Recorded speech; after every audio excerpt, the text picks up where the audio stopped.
Mr. Speaker, I am a member of the Transport Committee of this House, and we have interacted with this question of Kenya Airways quite at length. This is not the first time that a senator is raising this matter on this floor. Out of that interaction, I am convinced that the only solution to the Kenya Airways question is getting government out of Kenya Airways.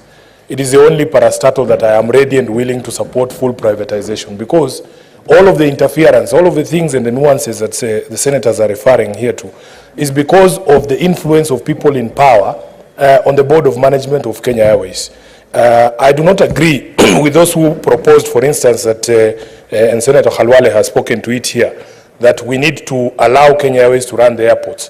What you're essentially doing is taking a loss-making entity, which is Kenya Airways, to put it in charge of a profit-making entity, which is the Kenya Airports Authority. That is not a solution that I would proffer. But it is good that this matter is coming up for, I think, the 10th time. The National Assembly has had inquiries on this particular matter. The Senate committees have had inquiries on Kenya Airways and its viability. But I still believe that the only solution is to get government influence out of the management of the affairs of Kenya Airways.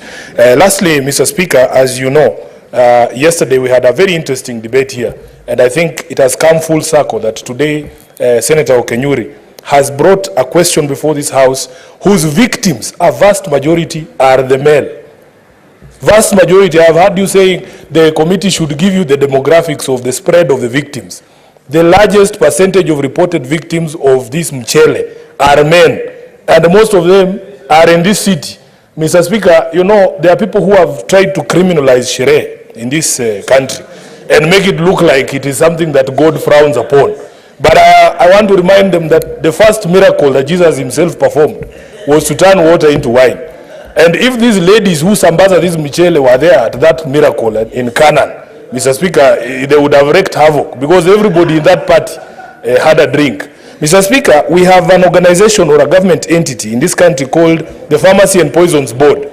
It is their responsibility to make sure that the supply and availability of these stupefying drugs is not as rampant as it is right now. I saw an investigation by one of the local media houses. It was so easy to procure these things. You just go across the counter and you tell them, leo mko na gani, which one do you have now? They will even tell you that there's a more potent one that has come.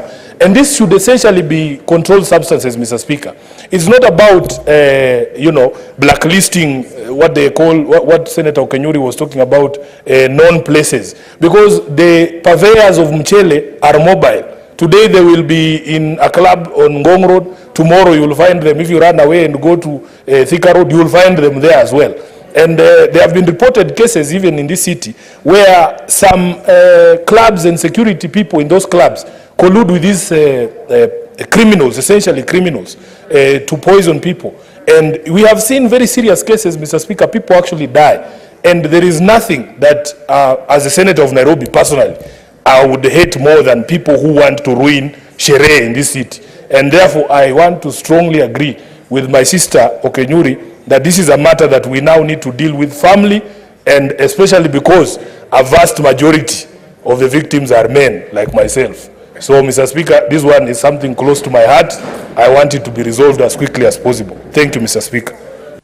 Senator Ali Roba.